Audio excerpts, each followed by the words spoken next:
Good evening everybody, welcome back to this video presented by myself, Captain Sim Society.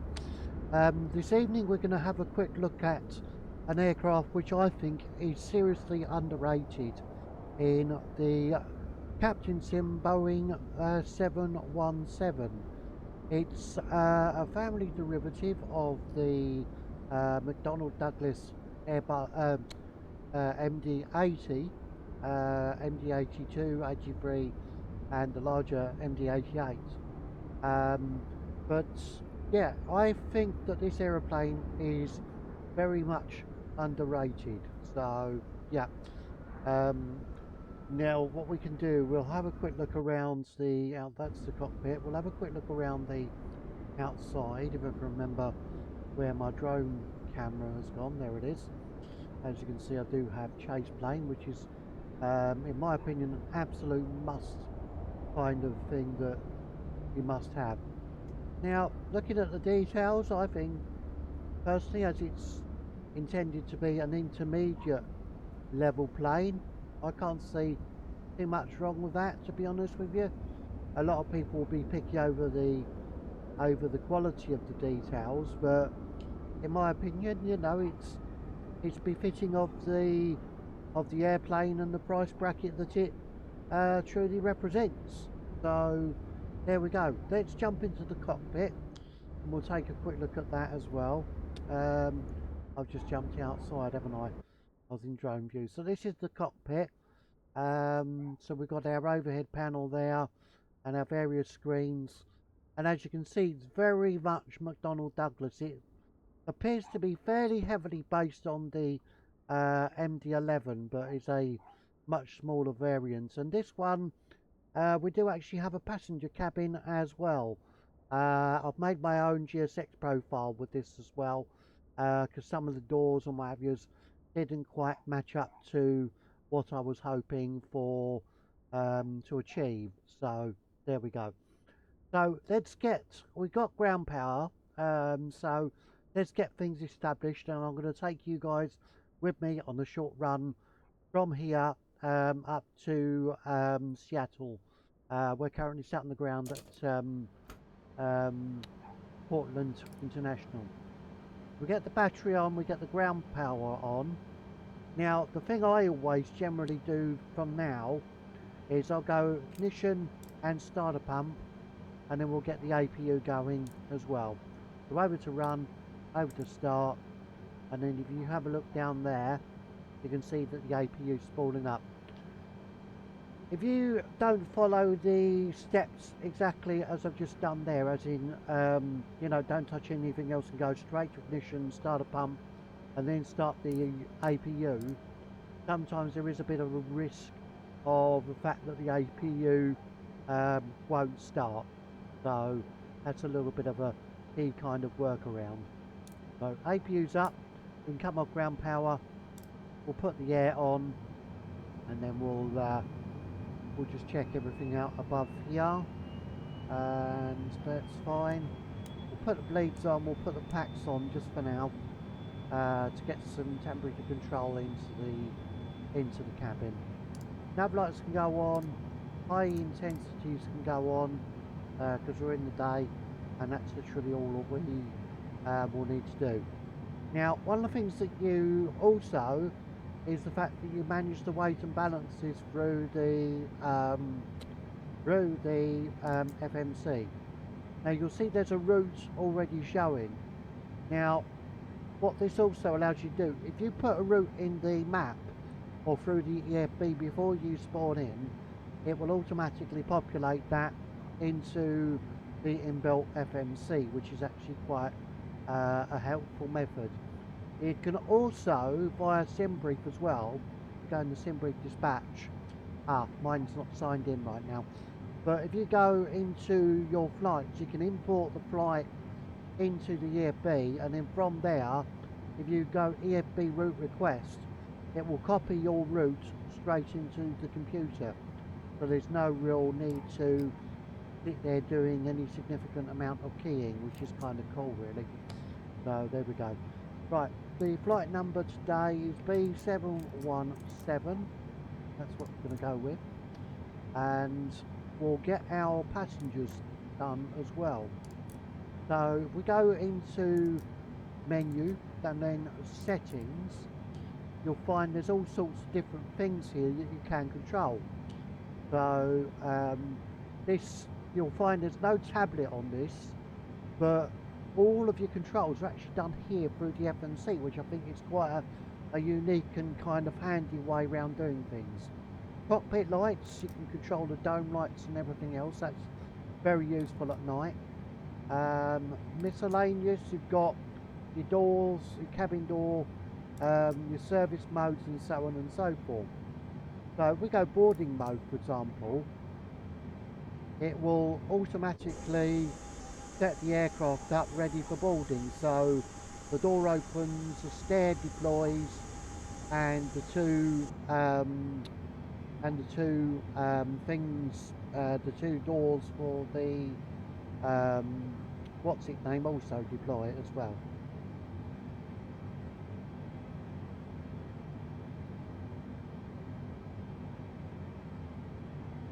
Right, anyway, so now then, let's carry on with that. So I got a bit distracted there. Right, okay, so we've got the doors and what have you's open. What's on page 2? Lavatory left and right, and you've also got cabin passenger lights, but that's status. So if we go back to there, cockpit lights, okay, I don't know, it's probably somewhere else within here. We'll have to find that in a minute. Right, so let's go passengers and fuel. Now, I've just done a basic calculation using fuelplanner.com, and my zero fuel weight stays 87,468 in pounds. That's what we're looking for in there. How many passengers does it give me? It's given me 83. So we'll overwrite those, 83, and that goes into there. Now the what did you say the weight was? 178. 83, 178. That's the weight per passenger. Now cargo, etc. is our bags, and we've got 2864 total. So 2864. So we've got 1400. So I'm going to go 1464 on the front and 1400 on the back. There we go. Now the next one we've got is our fuel, and it's given me just over 16,000 kilo for the fuel, which is rather interesting. We've got 12 loaded at the moment, so if I put more or less this amount in there, go 6,000, there we go. Now this has set me with 103,751. Let's look at the aircraft. Flight performances, environment, no, mass and balance, and you'll see, okay, so that's the, is that giving me the total weight, 103.7? I'm kind of guessing that could be, so we can have a look at that in a second. You can control the doors, you can control whatever warnings that you want to be active at any particular time in your flight, so that's a good thing. There we go. So, and you can control the time it takes the IRS to align as well, so that's kind of cool. So yeah, you can see they've got all sorts of different things here, which is pretty nice. Now if we go down here and go to information, for example, you can actually control the view on this screen from the FMS as well. So we go return one and go, where is it now? Displays, there we go. And you click on info, you'll be able to see that it changes. So there we are. Seat belts, emergency lights off. All of our lights are off at the moment.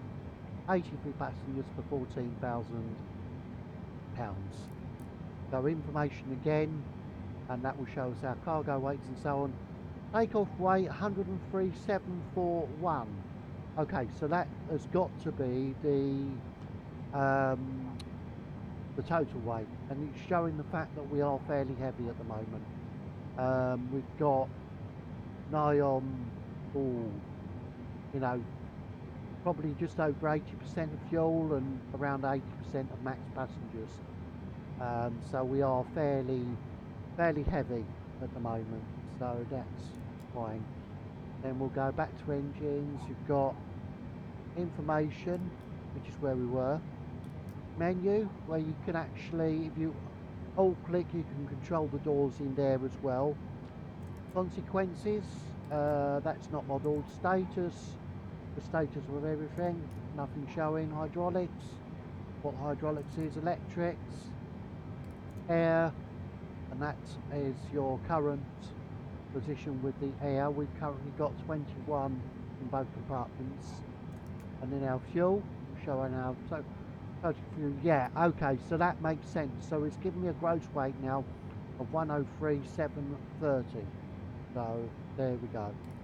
Let's get back to the programming then, shall we, of the FNC. Now then, so if we go, let's pick an altitude of say 13,000 instead of 1,300 feet, and give me a zero fuel weight of 88.8, which is showing on the tablet. The app that I sometimes use is giving me 87.4, so yeah, I'm not too particularly worried about that. 14,744 in terms of the passenger weight is what that's showing on that page. We go back to information again. 14,774. Yes, that's right. Okay. So it's obviously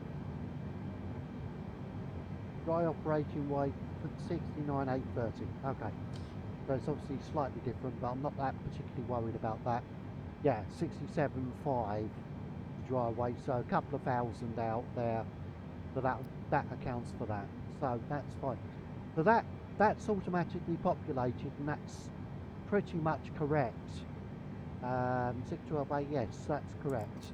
So ballast fuel 0.0, so that's fine. Then if we go flight plan departures, and today we're going to be blasting off of, what did the flight planner built in give me? 28 left. We didn't give ourselves any thing, did we? No, pattern straight out, and then straight in on the VFR, but we'll set up an ILS, I think. Let's just have a quick look in here. Give me runway 34 with the weather. We've got variable 4 knots. So yeah, that's going to make something nice and easy. So we'll go no SID, import that, and then we'll go into arrivals ILS runway 34 via JPOTS. So that's populated that from previously. So that's good. So back and then runway 34.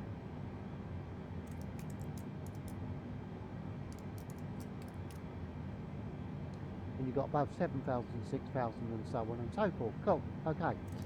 Now performance, I tend to find this aeroplane is better on flap 18. He tends to leave the ground a lot easier. Flex will leave at 15. And we'll just confirm these 3 takeoff speeds. There we go. Oops, it's not like that one, did it? Didn't go bold. Okay, hasn't gone bold, don't know why. Alright, fine. That all looks good. As you can see, this system is very kind of Airbusy.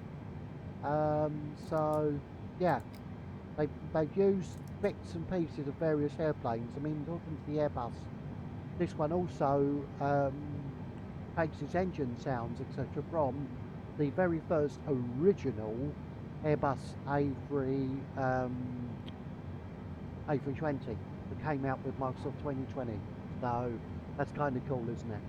What did we say our cruise altitude's going to be? Let's go back to init page 130. We'll do that. That's all good. That's fine. And then the heading will set as runway heading.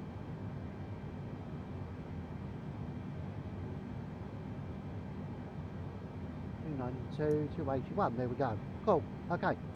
I think we are more or less ready for push now. So we'll get all of our fuel pumps on, and we'll get the packs and the bleeds off. Leave that to auto. That's fine. And we'll put the bleeds on as soon as the engines are on. Ramirez can come on. Cool. Right. What we'll do is we'll use GSX for our pushback additional services. I mean, this GSX has vastly changed since the last time you guys were with me on an actual stream, but yeah. Okay, so activate ground services, prepare for pushback and departure. And there's our guy with his pin. Hello, Captain. We are ready for pushback. Let him do his thing.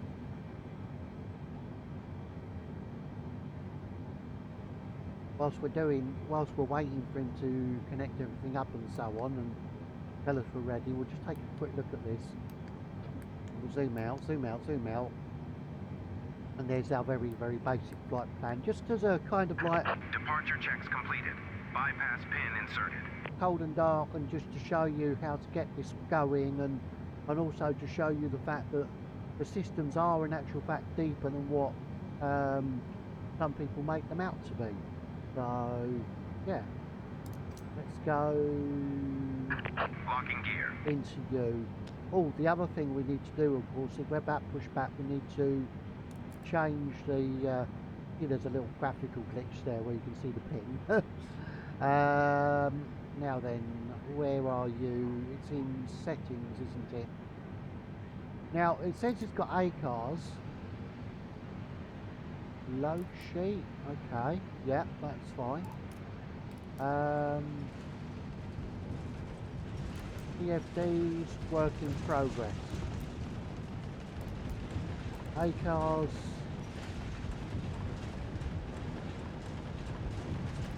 Read messages.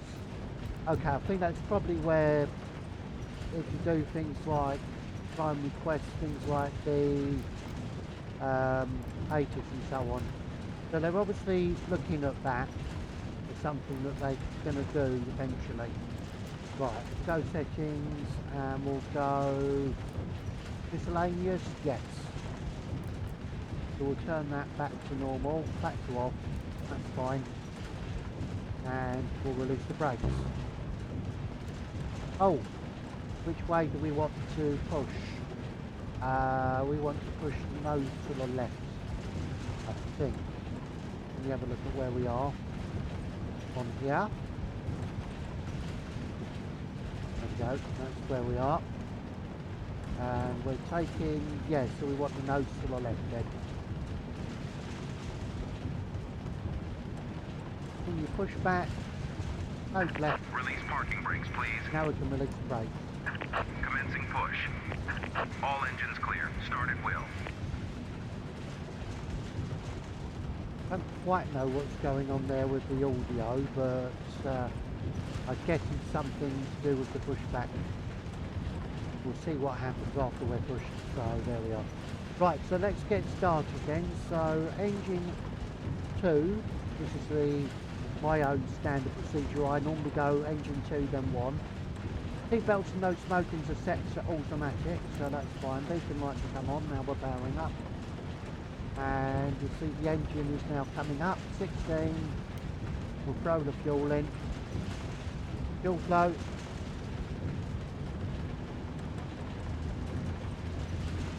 And the engine is lighting, which is good. GSX will push us back towards the line. Please set Yeah, parking there you go. brakes. Unlocking gear. It was a an injected sound courtesy of the aeroplane and GSX. So yeah, we'll see if we get that when we start rolling. We may or may not do.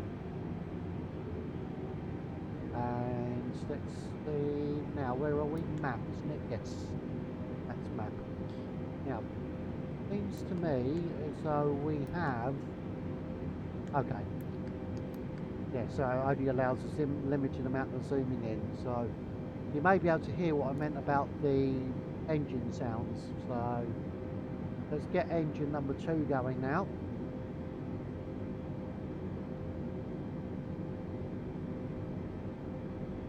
Tow truck disconnected. Bypass pin removed. What is our spoiler trim? Left is clear. Right is 5.4. clear. We'll set the trim to 5.4. We throw our fuel in, didn't we? Let's do that now.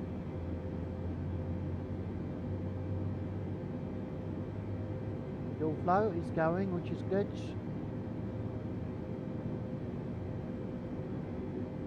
Have a look at that. 127. Oh, it did take the 136 for V2. Okay, that's fine.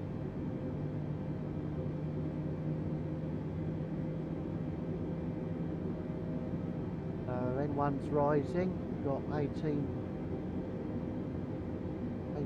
N1. N1 now 22.3, stable alongside the other. Marvellous. Right, okay, so what we can do now is we can go back up to our overhead panel. We can go engine bleeds to on. Left side, right side. We'll leave the isolation valve to auto. Packs can come on. And we shall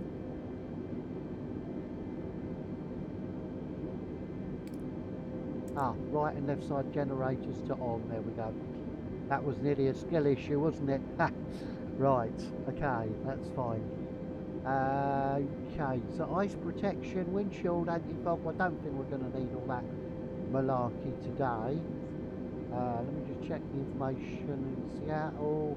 14 degrees, yeah, we're not even going to need the anti-fogging, are we? So, right, nose light over the taxi. In fact, we're in the day. And, yeah, let's get ourselves rolling, shall we?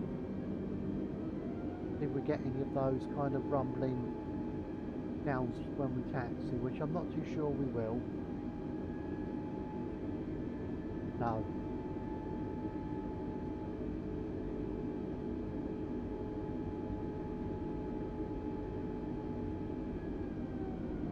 I can hear a little something, but it's not quite there. So yeah, if you want like background rolling sounds and so on, and also the sound of the air, then I recommend that you use something that I use called FS Realistic. So I'm just going to start that up, and now you'll hear the fact there is now a rolling sound going on.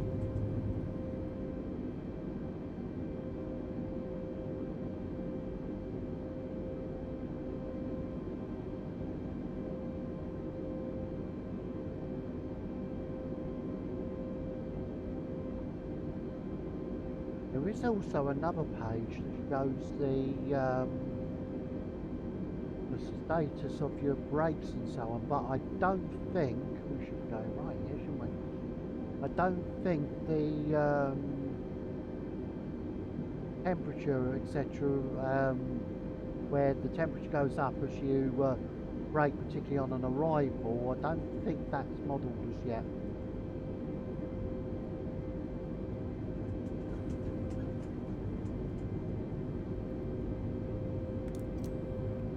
Now, where are you? Could be under configuration, I think. Yes, there we go. Configuration. So it shows your current brake state and so on and so forth. See how when I brake that goes red, which is kind of cool. Temperature still remain at 16, so we'll have a look at that once we've landed on the ground in Seattle. We'll see whether that is actually indeed modelled or not. I don't think, personally I don't think it is, which to me, there ain't really too much of a biggie.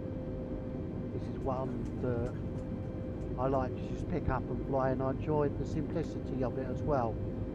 But as you can see, it does allow you to get a little bit more detail, which is kind of cool. So, you know, hence I'm saying that although a lot of systems aren't necessarily modelled, it is really quite a fairly good intermediate kind of airplane. So, one thing I will just quickly check to see whether the Dream Team installer will allow me to run itself whilst the sim's running. No. Okay. It's the fact I need to have a look to see whether FS Dream Team have formally supported seating passengers in this. I know some of the airframes that I've got, they certainly do.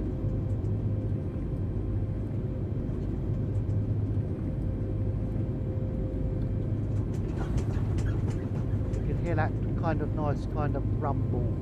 That's courtesy of FS Realistic, which is kind of a really cool add-on. Simulates head movements and all sorts of stuff. But to be honest with you, in actual fact, I will probably turn them down or off.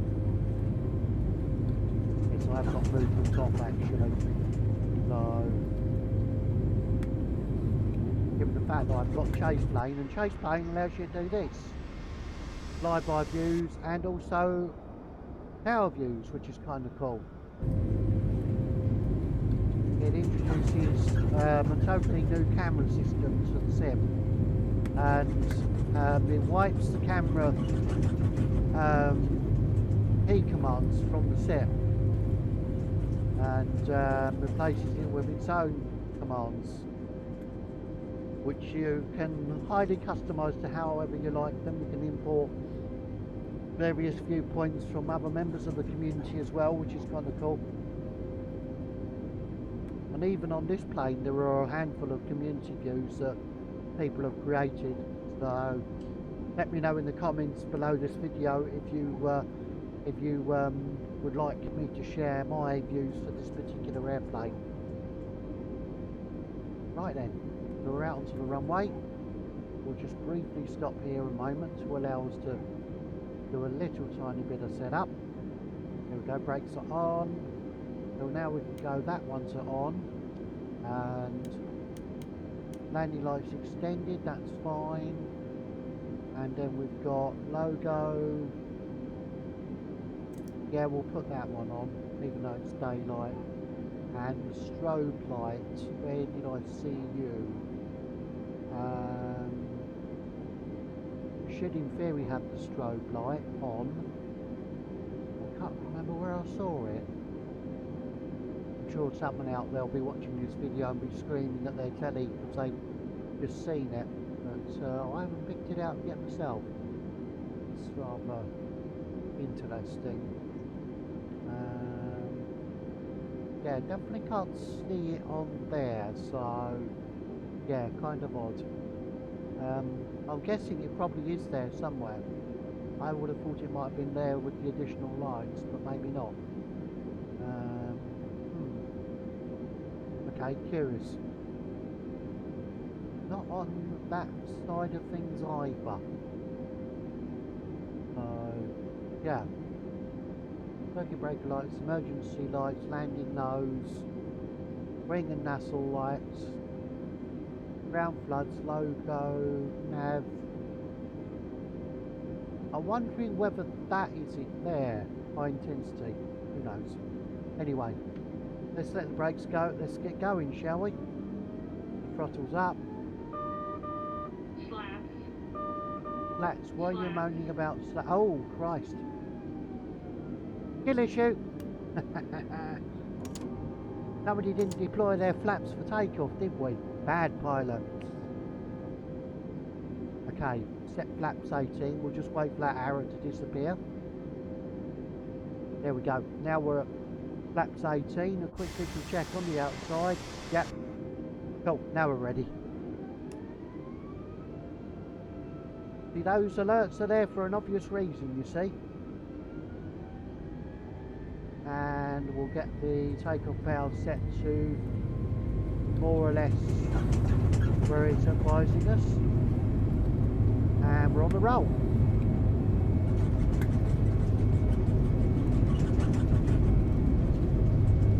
My runway roll sound up a little bit too much, I think. It's 120 knots. Airplane wants to go, it's picking up itself. A little bit over trimmed, but and there we go, she's airborne. You know what I mean, in terms of how easy it is to get the airplane going on flaps 18. I tend to find she's a little wallowy when you use flaps 30. Round to the left, and it feels really nice to hand fly, especially if you knock the sensitivity down a little midge. This airplane is such a nice airplane to fly by hand, and I'll let you perhaps see that in a second once we level off. You see the level of input I'm putting into the control. See the camera move around. That's chase plane doing that. Pretty cool. And there we go. 1,000. Picking up the speed nicely now.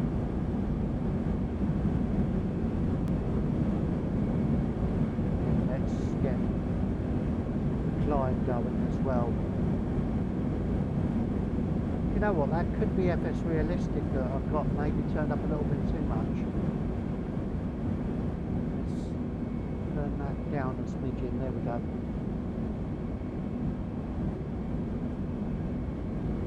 Flaps are now fully up. Good.